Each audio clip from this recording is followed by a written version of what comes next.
ॐ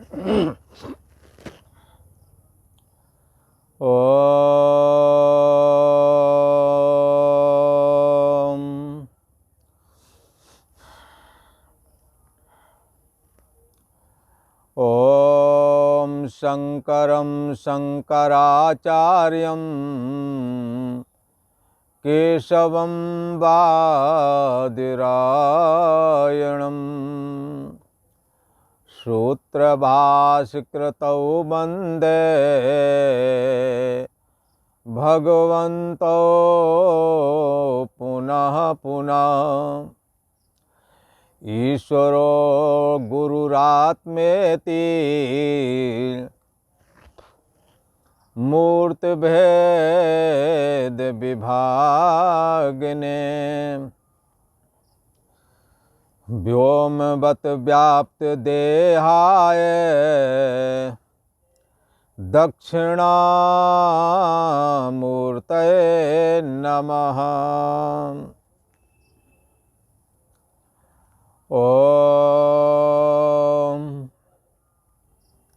ॐ वंशी विभूषितकरा नवनीरदावा पीताम्बरा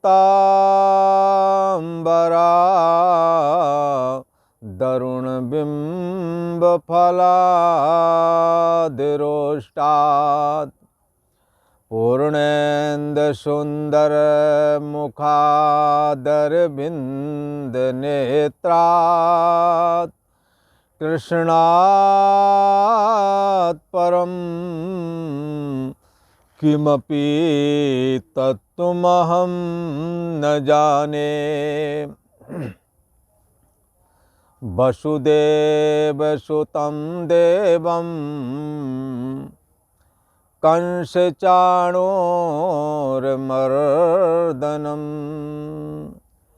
देवकी परमानन्दं कृष्णं वन्दे जगद्गुरुम्।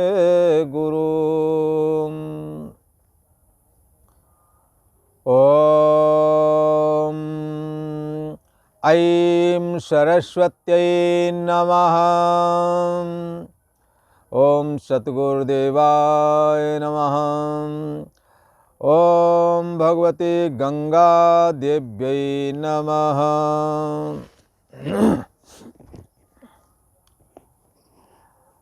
पूर्व में गुणत्रय विभाग योग करके 14वां अध्याय पूर्णता को प्राप्त हुआ है, जिसमें भगवान श्री कृष्ण ने इस बात को बताया कि किस प्रकार से ये प्रकृति से उत्पन्न होने वाले सतोगुण, रजोगुण और तमोगुण, ये तीनों गुण मन में सात्विक, राजस और तामस वृत्ति के रूप में प्रकट होकर के और तद क्रिया को करवाते हैं और इस अविनाशी जीवात्मा को बंधन कर देते हैं। ये बात 14वें अध्याय में बड़े विस्तार से निरूपण किया गया और ये मूल प्रकृति है, यही बंधन का कारण बनती है। पर कैसे बनती है? अपना समष्टि रूप जो माया भाग है उसमें तो ईश्वरता नित्य मुक्त और शुद्ध बुद्ध है, शास्त्र और ईश्वर की अपेक्षा से रहित है। माया में प्रतिफलित होने वाला ये ब्रह्म, ये चैतन्य सत्ता, ईश्वरता भाव को प्राप्त होती है। पर ईश्वरता भाव के प्राप्त होते हुए भी ईश्वर को मैं ब्रह्म हूँ, मैं सर्वाधिष्ठान हूँ, इस ही भाव में, ऐसे ही भाव में उन्हों की आत्मबुद्धि अथवा अहम बुद्धि रहती है। ईश्वर निर्लेप है, मूल प्रकृति ने समष्टि भाग माया में जब चैतन्य सत्ता को प्रतिबिंबित किया तो ईश्वर कहलाया, और उसी मूल प्रकृति ने अपने को विखंडित और महीन किया तो मन बन गई, और मन में भी सात्विक राजस तामस वृत्ति के द्वारा इस अविनाशी जीवात्मा को बंधन का काम करने लगी। पर किन लोगों का? उन लोगों को बंधन करती है ये मूल प्रकृति का अंश जो ये मन है, इसमें सात्विक राजस और तामस वृत्तियाँ। जब तामसी वृत्ति होती है तो निद्रा प्रमाद आलस्य के ये पर वशीभूत हो जाता है, सो जाता है, प्रमाद में पड़ कर के फिजूल के कर्मों को करने लगता है।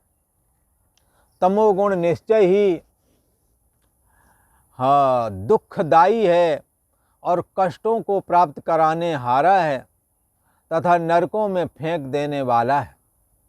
इस तमोगुण से साधक को चाहिए कि वो रजोगुण में प्रवेश कर जाए, और रजोगुण को क्रियात्मक कहा गया है। घर गृहस्थी के कार्यों को संपादन करे, पर इन्हीं घर गृहस्थी के कार्यों को जब स्वार्थ बुद्धि का त्याग करके, कामना और आसक्ति का त्याग करके, फलाकांक्षा का त्याग करके जब इन्हीं कर्मों में ये संलग्न हो जाता है, तब यही कर्म सात्विक हो जाते हैं। तब ये रजोगुण से निकल करके सतोगुण में प्रवेश कर जाता है, और निष्काम भाव से किए जाने वाले ये कर्म ईश्वर की प्रीति अर्थ काम करते हैं। ईश्वर में प्रेम का अर्थात भक्ति का प्राकट्य ईश्वर के प्रति इस साधक के अंदर, ऐसे पुरुष के अंदर जो अपने कामना और स्वार्थ का और फलाकांक्षा का त्याग करके, आसक्ति का त्याग करके अपने रोज़मर्रा के कर्मों को जब करने लगता है मैं दूसरे के काम में आ जाऊं। जब माता पिता, बुजुर्ग आदि, रोगी दोषी आदि के प्रति दया भाव होता है और उन्हों के सेवा शुश्रूषा आदि कार्य में लग जाता है ईश्वर का काम समझ करके, तो ये कर्म धीरे धीरे रजोगुण से निकल करके सतोगुणी हो जाते हैं। और सत्वात् संजायते ज्ञानम, और सतोगुण से ज्ञान उत्पन्न होता है। सत्वम सुखे संजयति, सतोगुणी वृत्ति के समय किए जाने वाले सात्विक कर्म सुख पैदा करते हैं जीवन में और अंत में स्वर्ग देते हैं। पर निष्कामता पूर्वक करोगे तो सकल सुकृत फल राम सनेव, समस्त शुभ कर्मों का फल फिर परमात्मा श्री हरि की भक्ति के रूप में, परमात्मा श्री कृष्ण की भक्ति के रूप में उन कर्मों का फल आपको प्राप्त होवेगा। यदि तुम्हारी कामना होवेगी तो भगवान ऐसे अपने भक्तों को अंतिम समय तक जब ये उपासना कर लेते हैं, तो चूंकि वासना कुछ विषय भोगों के प्रति रही, इसलिए भगवान श्री कृष्ण की कृपा से उन्हें स्वर्ग लोक में रहने को मिलता है और समस्त कामनाएं भी पूरी होती हैं और बाद में भक्ति भी मिलती है। और उस भक्ति के द्वारा संसार से वैराग हो जाता है और भक्ति के द्वारा ही ज्ञान का भी प्राकट्य होता है, जिसके लिए भगवान श्री कृष्ण ने कहा ये दुर्लभ गीता ज्ञान उनके हृदय में प्रकट हो जाता है। और पहले भी और बाद में भी इस गीता ज्ञान से पवित्र हो करके लोग हमारे भाव को प्राप्त होवेंगे, पहले प्राप्त हो चुके हैं। वर्तमान में जो कोशिश करेगा वो भी मुझ चैतन्य सत्तात्मक सच्चिदानंद घन परमात्मा श्री कृष्ण की प्राप्ति उसे होवेगी। इसलिए बहवो ज्ञान तपसा पूता मदभाव मांगता। बहुत सारे साधकों ने इस प्रक्रिया से जब किया, साधनात्मक ढंग से अपने ही कर्मों को संपादन किया, तो वो ज्ञान गीता ज्ञान से पवित्र हो करके मदभाव मांगता, मेरे भाव को प्राप्त हो गए, अर्थात मुझ में लीन हो गए। इन तीनों गुणों से परे के लिए बात बताई भगवान श्री कृष्ण ने। जब ये पुरुष अपने को तीनों गुणों से परे देखने लगता है और जितनी भी क्रियाएं हैं, चाहे वो सात्विक राजस तामस कोई भी वृत्ति वाली क्रिया क्यों ना हो, पर ये सात्विक राजस और तामस वृत्ति से होने वाली क्रिया, इसका कारण सतोगुण रजोगुण और तमोगुण ही है। सतोगुण से सतोगुणी वृत्ति, रजोगुण से रजोगुणी वृत्ति, तमोगुण से तमोगुणी वृत्ति। तीनों गुणों के अलावा और कोई कर्ता नहीं है। ऐसा जब जान जाता है, नान्यम गुणेभ्यः कर्तारं यदा दृष्टानुपश्यति गुणेभ्यश्च परम वेति मद्भावं सोऽधिगच्छति। जब वो तीनों गुणों से अपने को परे अनुभव कर लेता है और तीनों गुणों के अलावा और कोई कर्ता उसे नहीं दिखता, अंतर्यामी आत्मा नित्य करता है, बुद्धि देश का साक्षी सत्तात्मक है, उसमें कर्तापन नहीं है, उसमें अनुकूल और प्रतिकूल परिस्थितियों से मिलने वाला जो सुख और दुख है वो उसमें नहीं है, प्राणों की वजह से लगने वाली भूख और प्यास उसमें नहीं है। शरीर जन्म ग्रहण करता है और शरीर ही मृत्यु को प्राप्त होता है, इसलिए शरीर और शरीर के ये धर्म उसमें नहीं है। जब ये इस रहस्य को ये जान जाता है तो मद्भावं सोऽधिगच्छति, वो मेरे भाव को प्राप्त हो जाता है। भगवान श्री कृष्ण ने ये कहा। भगवान श्री कृष्ण ने बहुत बड़े विस्तार से इस विषय का निरूपण किया। तो किसी ने पूछा, महाराज ये दृष्टा कौन है? आप कौन हो इसमें से?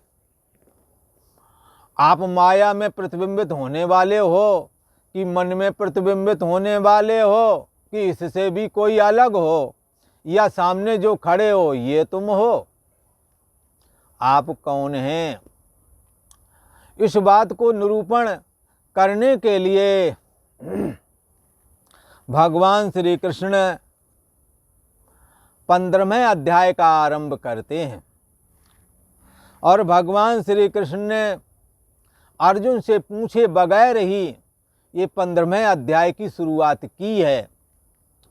अपना पुरुषोत्तम रूप, जो अपना निज स्वरूप है, जो तीनों गुणों से परे है, उस स्वरूप का निरूपण करने के लिए ये जो तीनों गुणों से परे तत्व है ये कौन है, इस बात को भली प्रकार साधक समझ जावें, इसीलिए इन्होंने ये 15वां अध्याय पुरुषोत्तम योग नाम का प्रारंभ किया है, जिसमें भगवान श्री कृष्ण अपने को पुरुषोत्तम बताने वाले हैं, उत्तम पुरुष।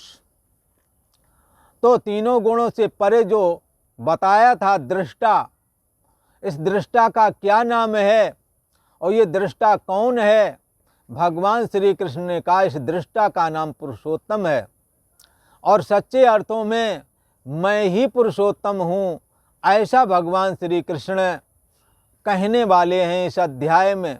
ये बड़ा ही सुंदर अध्याय है, समझने योग्य है, जीव और ईश्वर के भेद को क्लियर करता है। जीव और ईश्वर का भेद किस कारण से है, इस बात को पहले इंगित करेंगे, बाद में जीव और ईश्वर में जो तत्व है, चैतन्य सत्ता एक ही है, ये भगवान श्री कृष्ण ही हैं वो चैतन्य सत्ता। इन भगवान श्री कृष्ण से अलग होकर के कुछ भी नहीं है बंधुओं।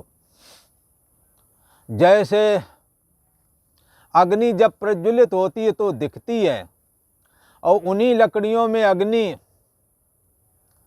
अदृश्य रूप में भी रहती है, वो अग्नि नहीं दिखती है।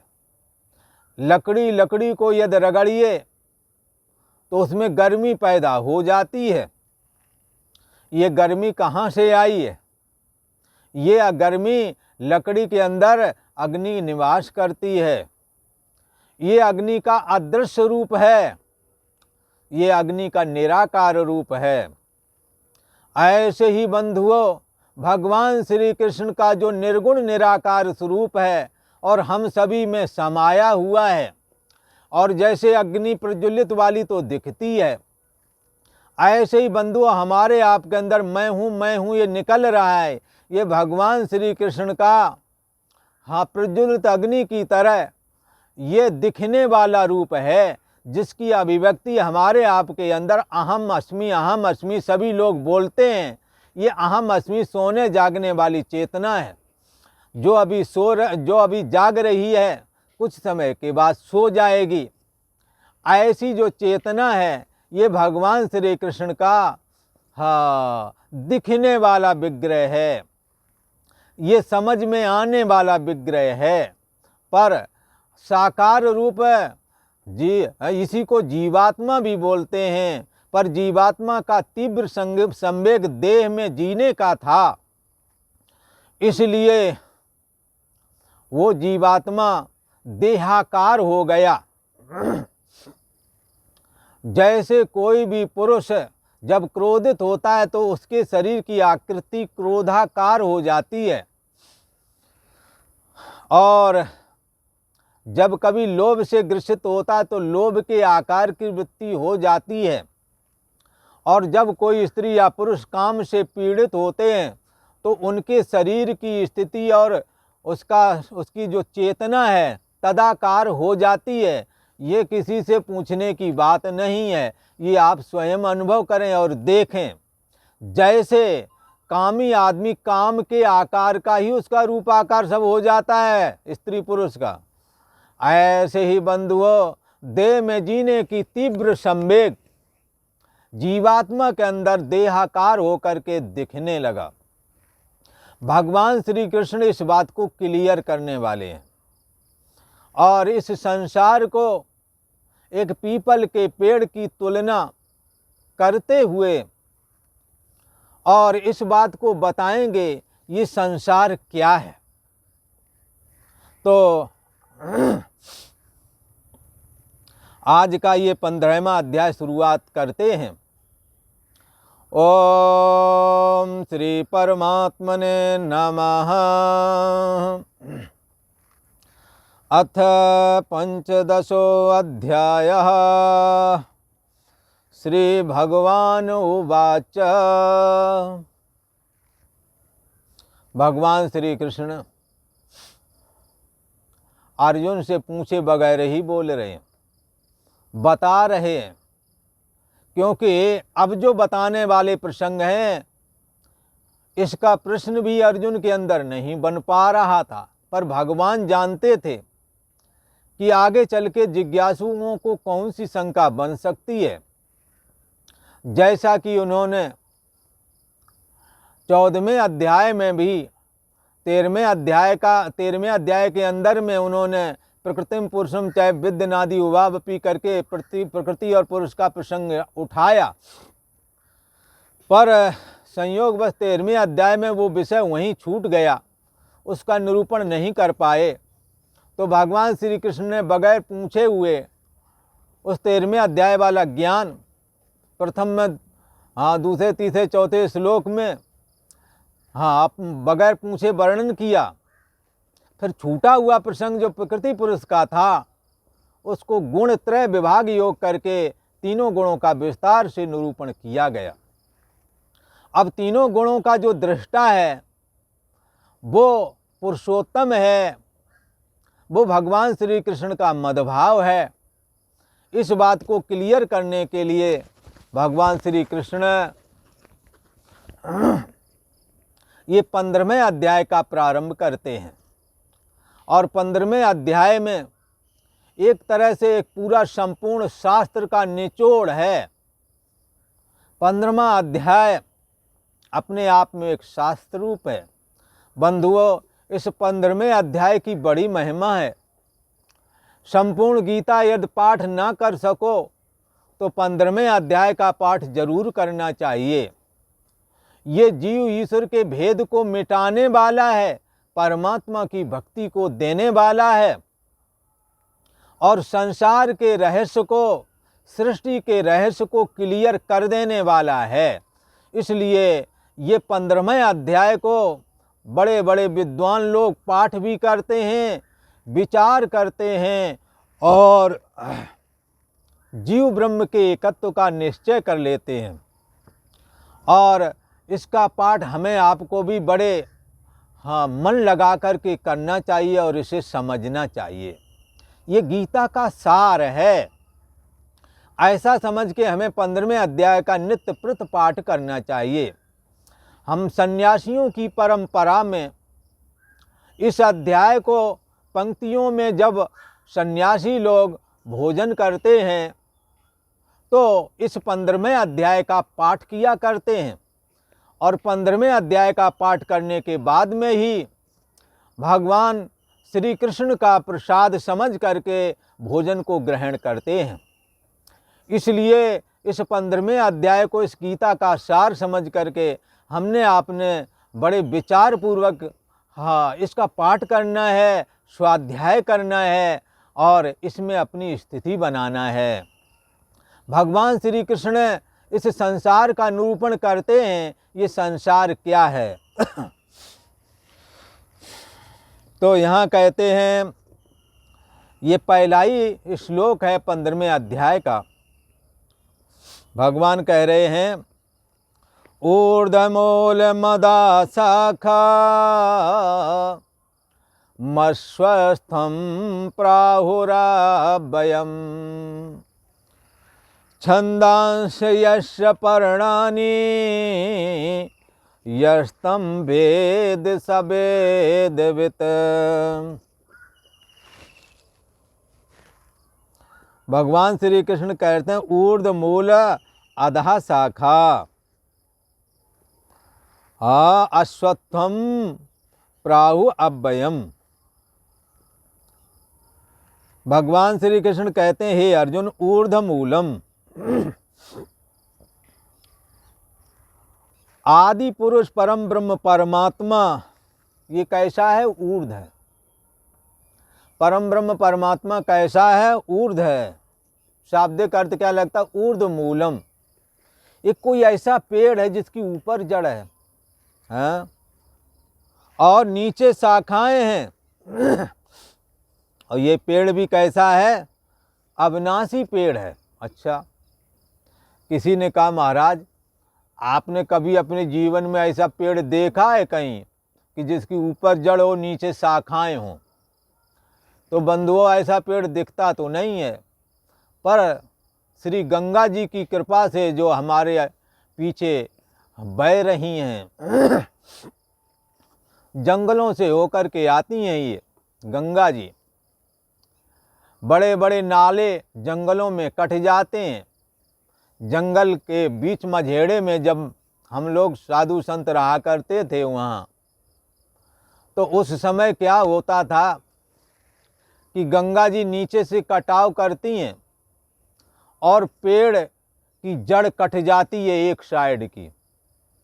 तो वो पेड़ क्या होता है, हाँ, फिर नीचे को गिरता है तो उसकी जड़ें ऊपर हो जाती हैं और शाखाएं नीचे लटक जाती हैं। तो ऊपर जड़ और नीचे शाखाओं वाला पेड़ देखा तो है, पर ऐसा देखा है। ऐसा नहीं देखा कि आसमान में उसकी जड़ें और नीचे शाखाएं फैली हों। ऐसा पेड़ नहीं देखा, पर गंगा जी की कृपा से ऐसा पेड़ जरूर देखा है, जिसकी जड़ें ऊपर हैं, शाखाएं नीचे हैं, पर गंगा जी ने उसकी जड़ पहले काट दी, पेड़ पलट गया, ऊपर जड़ हो गई, नीचे शाखाएं हो गई। भगवान श्री कृष्ण कहते हैं, ये दृष्टांत के लिए बात बताई, पर भगवान श्री कृष्ण जिसकी बात कर रहे हैं, ये संसार रूप पेड़ की बात कर रहे हैं। ये संसार रूप पेड़ कैसा है बंधुओं? यहाँ पर बूढ़े बड़े जो हैं राम राम सत्य हो जाते हैं। कई बार बालक भी हो जाते हैं राम राम सत्य, कई बार जवान भी राम राम सत्य हो जाते हैं और कई बार वृद्ध भी हो जाते हैं। जैसे पेड़ के अंदर से पुराने पत्ते झड़ जाते हैं और नए पत्ते आ जाते हैं, ऐसा कोई पेड़ भगवान श्री कृष्ण ने कहा, ऐसा पेड़ पीपल का पेड़ है। जिसके पुराने पत्ते झड़ जाते हैं, नए पत्ते आ जाते हैं। पुराने पत्ते झड़ने से पीपल का अंत नहीं होता और नए पत्ते आ जाने से पीपल का, हाँ, जो झड़ गए थे पत्ते, जो शाखाएं खाली थी वो भरी हुई दिखने लगती हैं। तो ऐसा पीपल के पेड़ की रीति है। और संसार के समस्त जंगलों में अथवा जहाँ कहीं भी पेड़ हैं, उनकी रीति भी यही है कि पुराने पत्ते झड़ जाते हैं और नए पत्ते आ जाते हैं। संसार भी एक पीपल का पेड़ है और इस संसार रूपी पीपल के पेड़ के पुराने पत्ते झड़ जाते हैं। बुजुर्ग लोग राम राम सत हो जा रहे हैं, बालक जवान हो जा रहे हैं और जवान वृद्धावस्था को प्राप्त कर लेते हैं और फिर वो भी एक दिन झड़ जाते हैं।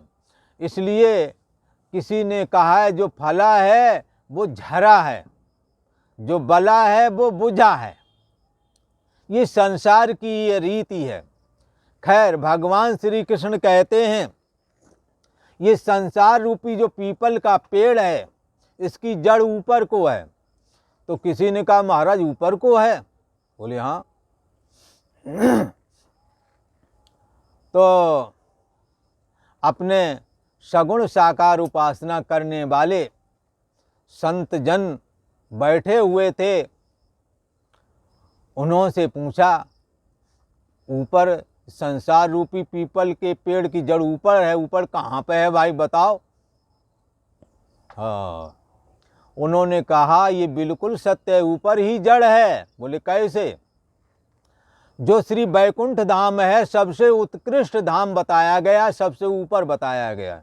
नीचे के अतल वितल सुतल तलातल महातल पाताल वगैरह हैं नीचे के, फिर बीच में मृत्युलोक और ऊपर वाले भूर भुआ स्वा जना तपह और सत्यम। हाँ, महाजना तपा सत्यम। ये ऊपर वाले 7 लोक हैं। इन 7 लोकों में सबसे ऊपर है बैकुंठ धाम। उस बैकुंठ धाम में भगवान श्री हरि नारायण शेष सैया पर विराजमान रहते हैं। शेष का मतलब इस जगत का शेष, शेष नांग।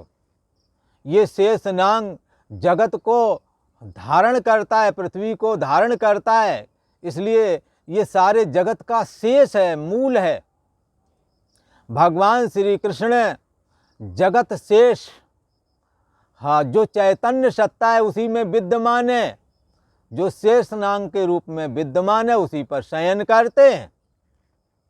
खैर, तो उन्होंने बताया कि भगवान श्री हरि विष्णु महाविष्णु नित्य धाम बैकुंठ धाम में विराजमान हैं।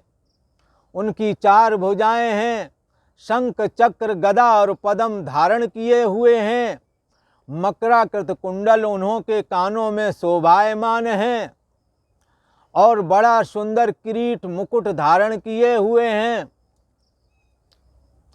और हृदय में श्री वत्स का भृगु के चरण का निशान है। लक्ष्मी जी उनके चरणों को दबाती हैं। वो सदैव अपने निज स्वरूप सर्वाधिष्ठान मैं हूँ, हाँ, निहनानास्ति किंचन, मेरे अलावा कुछ भी नहीं है, ऐसी जो हो, हाँ, अद्वैत चेतनाकार जो ज्ञान समाधि है, जिसमें सदा ही वो, हाँ, लीन रहते हैं और अर्ध, हाँ, खुले नेत्रों से वो सदा ही समाधिस्थ रहते हैं और समस्त जगत को, हाँ, देख रहे होते हैं। सबके कर्मों के ये साक्षी हैं। लक्ष्मी जी जिनके चरणों को दबाती हैं।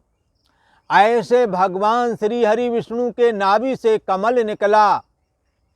उस कमल से ब्रह्मा जी का प्राकट्य हुआ और ब्रह्मा जी ने, हाँ, मैं कौन हूँ ये जानने के लिए जब तप किया तो परमात्मा नारायण ने बताया कि मैं इस सृष्टि से पहले था, तुम्हारे और तुम्हारी सृष्टि से पहले मैं था, और तुम और तुम्हारी सृष्टि जब नहीं रहेगी तो मैं ही बचूंगा। मैं चैतन्य सत्ता हूँ, मैं ही था पहले, मैं ही बाद में बचता हूँ, मैं ही इस जगत का शेष हूँ, इसीलिए मैं शेष नाग पर शयन करता हूँ।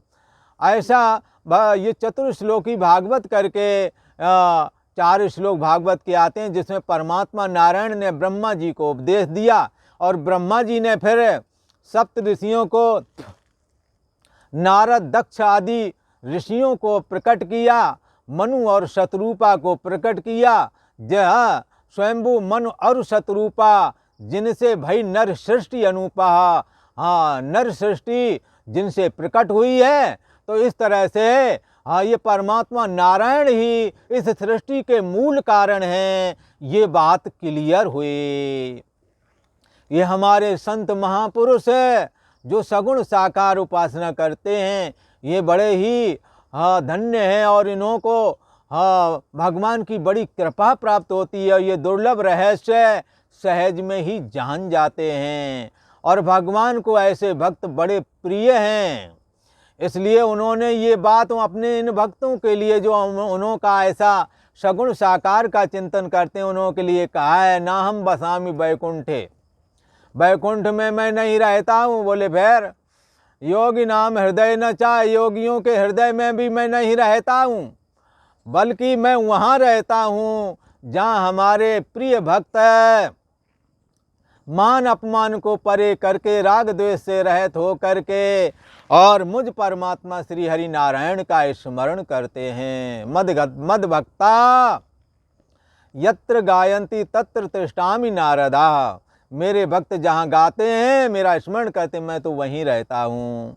तो इस प्रकार से संसार रूपी पीपल के पेड़ की जड़ उत्कृष्ट परम ब्रह्म परमात्मा नारायण ही है, ऐसा कहा। तो किसी और एक महापुरुष से पूछा, महाराज इन्होंने तो बता दिया कि संसार रूपी पीपल के पेड़ की जड़, ये संसार को एक पीपल के पेड़ की उपमा दी गई है। संसार रूपी पीपल का ये पेड़ जिसके पुराने पत्ते झड़ जाते हैं, यानी पुराने लोग मर जाते हैं, नए लोग जन्म ले लेते हैं, ऐसा ये संसार रूपी पीपल का पेड़ मरते रोज हैं लाखों करोड़ों, पर करोड़ों जन्म ले जाते हैं, खाली कभी होता नहीं है। हाँ, और भरा भी नहीं रहता है, पुराने वाले चलते जाते हैं, नए वाले फिर आ जाते हैं। इस तरह से ये प्रवाह रूप से अनादि और अविनाशी कहा गया है।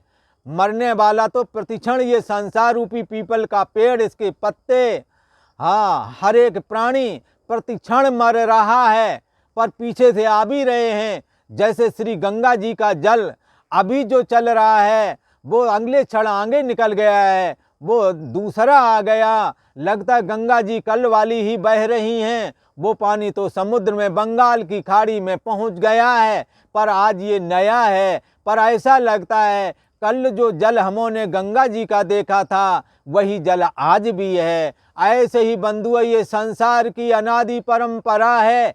यहाँ पर भी पुराने प्राणी मरते जाते हैं, नए जन्मते जाते हैं। संसार लगता है वही है, हमसे पहले इस जमीन पर कोई और बैठता था, उनके निपट जाने पर हम आए और हमारे निपट जाने पर कोई और आवेगा। संसार भरा पूरा रहता है, रहता कोई नहीं है। ऐसा ये संसार है। इस संसार की जड़ परम ब्रह्म परमात्मा श्री हरि नारायण हैं। तो किसी और विद्वान से पूछा, हाँ, तो उन्होंने कहा, महाराज बात बिल्कुल सही है, ऐसा ही है, पर एक बात हमें और समझ में आती है। बोले बताओ। इस ऊर्ध मूलम मदः शाखा, इस संसार रूपी पीपल पेड़ की संसार रूपी पीपल का जो ये पेड़ है, इसकी जड़, ऊर्ध का मतलब है उत्कृष्ट। अच्छा, बोले शरीर बोले निकृष्ट है।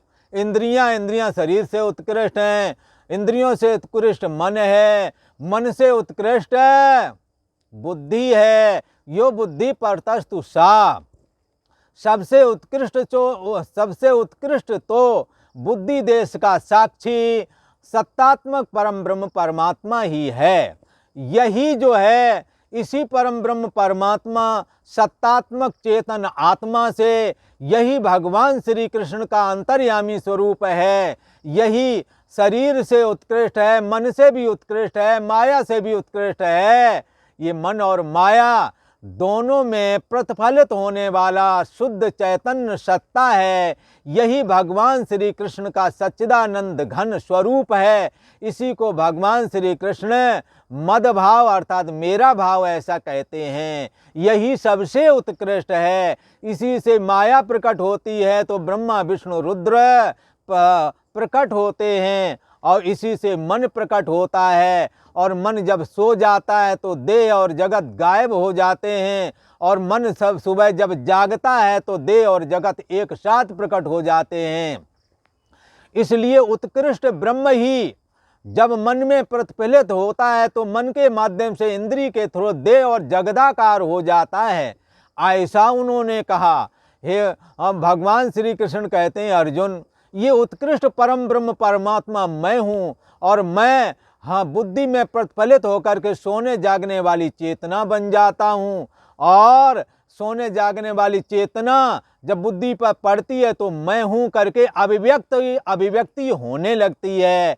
ये बुद्धि के थ्रू मन के माध्यम से इंद्रियों के द्वारा देह और जगदाकार मैं उत्कृष्ट परम ब्रह्म परमात्मा स्वतः ही हो जाता हूँ, विवर्तित हो जाता हूँ। माया रूप मन बदलता जाता है, परमात्मा उस बदलाव को सत्ता देता जाता है। जैसे बुद्धि में पड़ा अहम अस्मि आया, मन में आया तो संकल्प विकल्पात्मक हो गया, और इंद्रियों में आया तो शब्द स्पर्श रूप रस गंध रूप हो गया, और फिर तो देह और जगदाकार हो गया। इसलिए परम ब्रह्म परमात्मा श्री कृष्ण का जो उत्कृष्ट अंतर्यामी स्वरूप है, ये बुद्धि के थ्रू मन के माध्यम से और इंद्रियों के द्वारा देह और जगदाकार हो जाता है। इसलिए इस संसार की जड़ कहाँ है?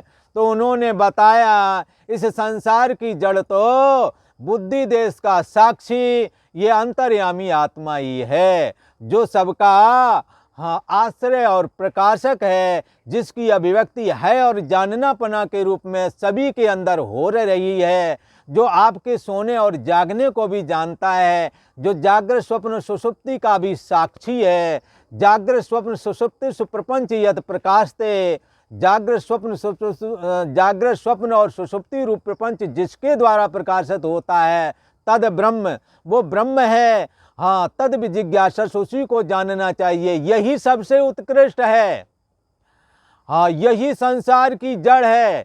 इसी का यही जब बुद्धि में प्रतिफलित होता है तो अहम अस्मि होकर के अभिव्यक्त होता है। बुद्धि के थ्रू मन के माध्यम से इंद्रियों के द्वारा देह और जगदाकार होकर के यही परम ब्रह्म परमात्मा दिखने लगता है। और जब शाम को सोते हैं तो सारा जगत इंद्रियों में आता है, इंद्रियां मन में और मन बुद्धि में, बुद्धि लीन हो जाती है तो मैं हूँ भी गायब हो जाती है। न देह रहता है न जगत रहता है। इसलिए एक जगह एक विद्वान ने कहा, क्या कहा, अहम आत्मा के लिए कहा, आत्मा से किस प्रकार से मन फोड़ता है फिर इंद्रियां। कहते अहमेव सकलम जातम, मय्येव सकलम जातम, मेरे से संपूर्ण सृष्टि उत्पन्न होती है। मन के माध्यम से इंद्रिय को थ्रू देह और जगदाकार हो जाता है ये सारी की सारी दुनिया। ये प्रक्रिया किसी को ऐसे विश्वास मत करो, आप सोने जागते समय इसका ख्याल रखो, देखो ये जगत कहाँ से निकलता है और कहाँ लीन हो जाता है। तो क्या है कि देह और जगत, इसलिए भी उन विद्वान महापुरुषों ने कहा मय्येव सकलम जातम, मेरे से ही सारी सृष्टि उत्पन्न होती है। मयि सर्वम प्रतिष्ठितम, और मन में अभी सत्ता मिल रही है, और मन और इंद्रियां भी सक्रिय हैं, शरीर और जगत भी सक्रिय है। तो किसकी सत्ता से? बुद्धि देश का जो साक्षी है उसकी सत्ता से ही सत्तावान होकर के देह और जगत सत्य जैसा दिख रहा है। इसलिए कहाँ प्रतिष्ठित है जगत? आज भी सारा जगत इंद्रियां में, इंद्रियां मन में, मन बुद्धि में, बुद्धि अंतर्यामी आत्मा में, सारा का सारा अधिष्ठान आपकी बुद्धि देश का साक्षी आत्मा ही है। इसलिए मय्येव सकलम जातम, मेरे से सारी सृष्टि उत्पन्न होती है, मेरे में स्थित रहती है। और मई सर्वम लयम याति ही, और शाम को सोते समय सारी सृष्टि मुझ में लय को प्राप्त हो जाती है, लीन हो जाती है। ऐसा जो अद्वितीय ब्रह्म है तद, हाँ, ऐसा अद्वितीय ब्रह्म अहम अस्ति, वो मैं, ऐसा अद्वितीय ब्रह्म मैं ही हूँ। ऐसा करके जब उपासना की जाती है तो भगवान श्री कृष्ण के ये अंतर्यामी स्वरूप की उपासना कही गई है। इसी को गुरुओं ने कहा, काय रे बन खोजन जाए, सर्वनिवासी सदा लेपा तेरे ही संग समाई, सो प्रभ और नहीं सो तू है। वो कोई परमात्मा कोई दूसरा नहीं, तू ही है। जैसे फूल में खुशबू रहती है और जैसे दर्पण में है गाड़ियों के प्रतिबिंब रहते हैं, ना होने पर भी उसमें दिखते हैं, ऐसे ही तिम हर ही बसाई निरंतर। ऐसे ही अंतर्यामी भगवान श्री कृष्ण का जो स्वरूप है आत्मा, उसमें ये सारे जगत की अभिव्यक्ति होती है, सारे जगत की स्थिति भी इसी में, सारा जगत बाद में सोते समय लीन भी इसी में होता है। तो कोई कहेगा सही कौन सी बात है? अरे दोनों ही बात सही हैं। जब परमात्मा नारायण ने साकार जगत रचना की तो उसी प्रकार से किया है, और वर्तमान काल में अगर प्रयोग करके देखो तो उस अंतर्यामी आत्मा से ही तो माया में प्रतिबिंबित होता है, तभी तो परमात्मा नारायण साकार रूप में दिखते हैं। और जब मन में प्रतिबिंबित होता है वो सत्ता, तभी तो मन होता है, मन देहाकार होकर के दिखता है। दोनों ही प्रक्रियाएं सत्य हैं बंधुओं, और दोनों में प्रैक्टिकल करने के लिए, अंतर्यामी आत्मा में प्रवेश करने के लिए ये उत्कृष्ट ब्रह्म वाली प्रक्रिया है, और उपासना के लिए परमात्मा नारायण वाली प्रक्रिया है। सारा जगत उनकी नाभि कमल से किस प्रकार से ब्रह्मा के द्वारा प्रकट होता है, दोनों ही प्रक्रिया सही हैं। ये निर्गुण निराकार की उपासना के लिए बताई, और दूसरी वो पहले वाली सगुण साकार की उपासना के लिए प्रक्रिया बताई गई है। खैर, तो भगवान श्री कृष्ण कहते हैं कि ऊर्ध मूल मदह शाखा अश्वत्थम प्राउरभ्यम। हाँ, ये ऊपर जड़ जिसकी है और नीचे शाखाएं हैं, ऐसा संसार रूपी पीपल का जो पेड़ है उसकी, हाँ, वो कैसा है तो बताते हैं। हे भगवान कहते हैं, हे अर्जुन, आदि पुरुष परमेश्वर रूप परमात्मा नारायण, हाँ, जड़ है जिसकी, हाँ, और ब्रह्मा जिसकी शाखाएं हैं। ब्रह्मा जी को प्रकट किया, ब्रह्मा से सतोगुण रजोगुण सारी सृष्टि की, सतोगुणी रजोगुणी सृष्टि। तो आदि पुरुष परमेश्वर रूप मूल वाला और ब्रह्मा रूप मुख्य शाखा वाला, जिस संसार रूप पीपल के वृक्ष को हम लोग अविनाशी कहते हैं, तथा वेद ही जिसके पत्ते हैं, हाँ, वेद जिसके पत्ते कहे गए हैं, हाँ, और उस संसार रूप वृक्ष को जो पुरुष मूल समेत, हाँ, जानता है, सह वेदवित, वह वेद के तात्पर्य को समझने हारा है। ऐसा कहा भगवान श्री कृष्ण कहते हैं कि परमात्मा नारायण ही जड़ है जिसकी, ऐसा जड़ वाला और ब्रह्मा रूपी मुख्य शाखा वाला संसार रूपी पीपल का जो वृक्ष है, उस वृक्ष को अविनाशी कहते हैं। पुराने वाले मर जाते हैं, नए जन्म जाते हैं, खाली कभी होता नहीं, इसलिए उसको अविनाशी कह दिया, ऐसा अविनाशी कहते हैं। और इस पीपल के पेड़ जो पत्ते बताइए कौन है, तो वेद में जो 80,000 कर्म कांड की ऋचाएँ हैं, यही उसके पत्ते हैं। क्या करना चाहिए क्या नहीं करना चाहिए, वेद ने विधान किया है। तो उस संसार रूप जो ये पेड़ बताया ये अविनाशी है, और वेद जिसके पत्ते कहे गए हैं, उस संसार रूप वृक्ष को जो पुरुष जानता है, तत्व से जान लेता है कि वो संसार रूप पीपल का जो पेड़ है वो अंतर्यामी आत्मा में स्थित है, हाँ, उससे प्रकट होता है, उसी में स्थित है, उसी में लीन हो जाता है, सब गोविंद है, सब परमात्म स्वरूप ही है। ऐसा जो जानता है, यही तत्व से जानना है। भगवान श्री कृष्ण कहते हैं, ऐसे संसार रूप वृक्ष को जो पुरुष तत्व से जान लेता है, अर्थात अंतर्यामी आत्मा से अभिन्न है ये सारा जगत, उसी में अभिव्यक्त हो रहा है, ऐसा जान जाता है, तो मानो उसने वेद के तात्पर्य को समझ लिया है। वेद यही समझाना चाहते हैं कि तुम्हारा जो बुद्धि देश का साक्षी है वही सर्वरूप है, वही तुम हो। उसी से ये मन खड़ा होता है, मन से इंद्रियां और इंद्रियों से देह और जगत दिखने लगता है। और जब लीन होते हैं तो यही प्रक्रिया लीन के समय है में भी हाँ देखी जाती है। सारा देह और जगत इंद्रियों में, इंद्रियां जा कर के मन में, मन बुद्धि में, बुद्धि जा कर के अंतर्यामी आत्मा में। इस प्रकार से सारा जगत हाँ एक परमात्म स्वरूप है। भगवान श्री कृष्ण का जो अंतर्यामी स्वरूप है उससे अभिन्न है, सत्तात्मक है, ऐसा कहा। और आज इतना ही। ओम शांति शांति शांति।